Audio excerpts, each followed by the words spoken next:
This is 93.5 CHMR-FM. You're listening to 93.5 CHMR-FM, and this is The Aperture, a weekly hour-long discussion of all topics geek culture. I'm one of your hosts, Rory DC. And I'm Adam the Porch Knight. And, Adam, do you have any news to go over today before we start the show? Yeah, I got two things. First news, apparently Call of Duty Ghosts is getting a co-op multiplayer, kind of like Resistance 2. Was that the one that had it? Oh, okay. Well, Resistance 2 did have its own co-op multiplayer mode, yeah. It's not like a horde mode or... Not like a special ops? No, it's like its own distinct campaign. It's just with multiple players. Okay, so it's exactly At least I think that's what it is. It might just be single player with multiple people, which is an innovation taken from the games such as, Halo from 2001. So it's Anyway, they've hinted, the head writer and designers for Kingdom Hearts over at Square Enix they've hinted that there might be Star Wars characters in the new Kingdom Hearts game, which would make it just about the greatest game ever made.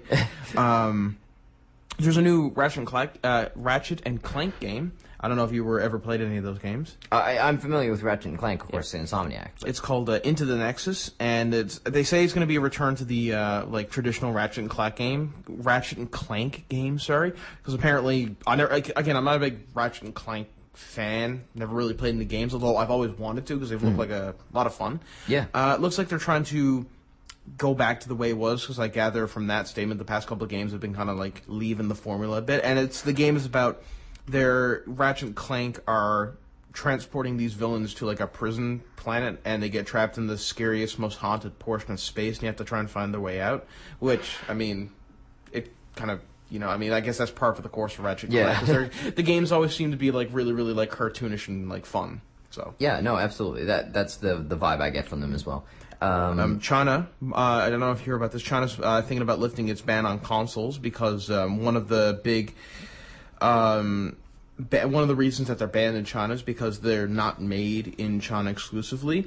So, but I don't know if you heard about this, but the Shanghai has a new free trade zone, and so because of that, they might be able to sell consoles in Shanghai and be imported to other parts of China. So that's kind of interesting. Yeah, rock on. So that's going to introduce a huge new market. For sure, yeah. How to Train Your Dragon 2 got a brand new trailer this week. It looks pretty good. I loved the first one.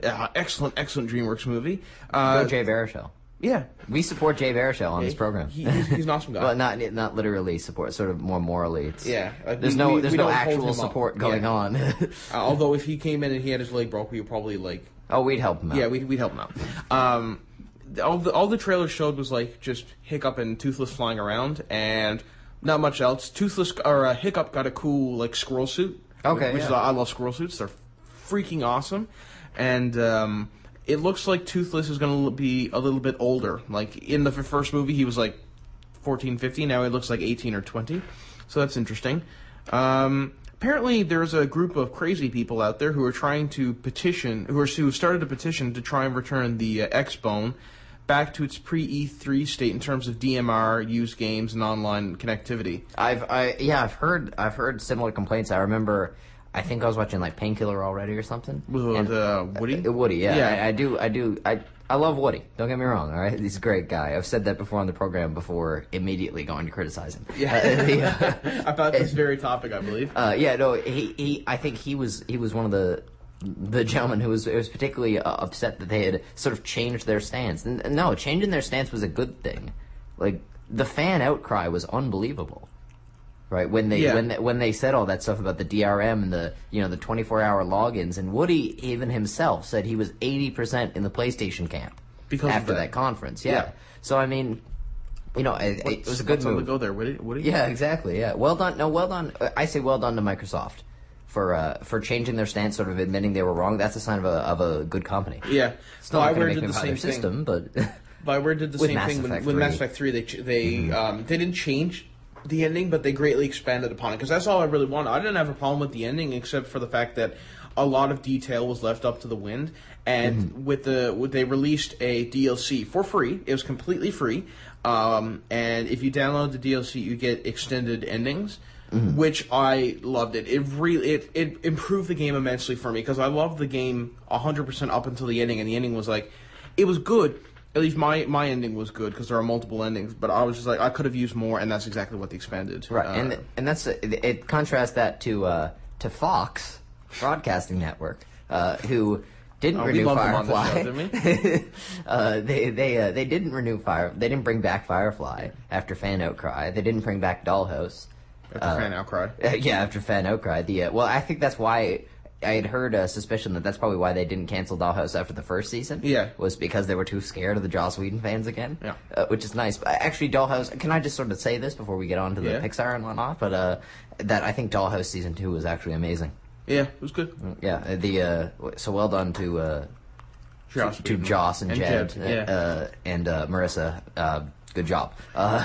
There might be an X-Force movie in the works. The people are doing X-Men Days of Future Past, which is the sequel to X-Men First Class. They're talking about they might be doing an X-Force movie. Now, if you're not familiar with the X-Men universe, there are about 100,000 X-Men teams. There's the X-Men, there's the X-Force, there's X-Treme. There's like 18 different types. I'm not kidding. There's at least 5 different incarnations of the X-Force. And the X-Force, I believe, was a 90s creation. It sounds like a 90s creation. Yeah, it definitely sounds like a 90s creation. But there's no new news, but that'd be exciting to see because X-Force had people like Archangel and Wolverine and like Psycho-Lock and Phantom Mech and people like that. Like cool and like Colossus and just really cool. Like it was like a X-Men Black Ops team essentially is what it was. It'll be interesting to see if they pull off some of those X-Men better than X-Men 3, specifically Archangel. Yeah. I can tell you this. They could have a movie be about Green Lantern, and it would still be a better X-Men movie. Yeah, I agree. And last bit of news I have, the U.S. government now acknowledges League of Legends as a sport on par with the NBA, MLB, and NFL. Really? I'm not kidding.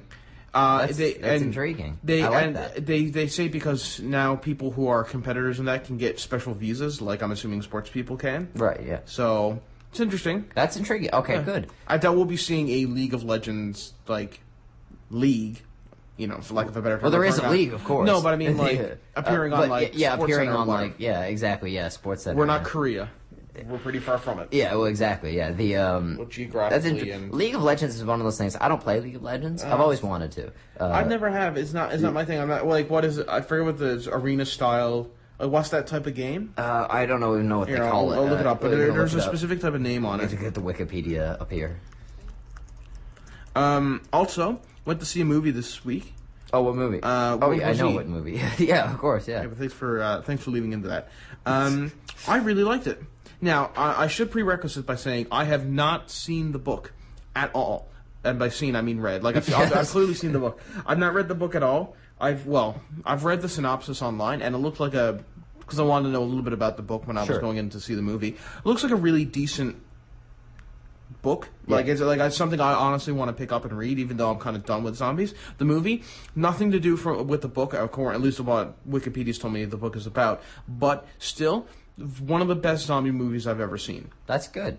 Brad Pitt is Brad Pitt is Brad Pitt in this movie. He does not try. He's just at no point did I believe that he was his character because his character. Really? Yeah. No, it was just because it's Brad. He's just Brad Pitt. Because I quite like Brad Pitt. I totally bought him in Inglourious Bastards. Oh yeah, so he's a good actor. I just think he phoned it in here a bit. Oh, really? Now maybe it was just the fact that his character is just kind of this average dude. He's a United Nations investigator who goes into he would go into Somalia and trying to find evidence for war crimes and stuff like that, or crimes against humanity. So that's an interesting. I'm glad he's not I thought he's just going to be a Navy SEAL or Delta Commando or whatever. But no, he's a UN investigator. And I think Brad Pitt does much better when he's eccentric. Yeah. Fight Club is a good example. I know you were crazy about Fight Club, but I mean he was good in Ocean's 11. Ocean's 11, exactly. Yeah. Maybe if you make a boy an average Joe, maybe then it takes away some of the magic. Yeah, he was very average in this, and that's what I would say his performance was. But the character might have been boring, but he was very intelligent because there's a bit where they're in. I'm not spoiling anything because it's at the beginning of the movie. He's in they're in this apartment building, and you've seen this in the trailers. They're trying to get to the chopper. Yeah, get to the chopper, and he has a hunting rifle. Yeah. And so they're in this enclosed space, and what does he do? He takes a knife and he tapes it onto the barrel of the gun, so it's a bayonet. Right. Yeah. And I'm like, that's intelligent. Like, and then another thing he does, he takes like a very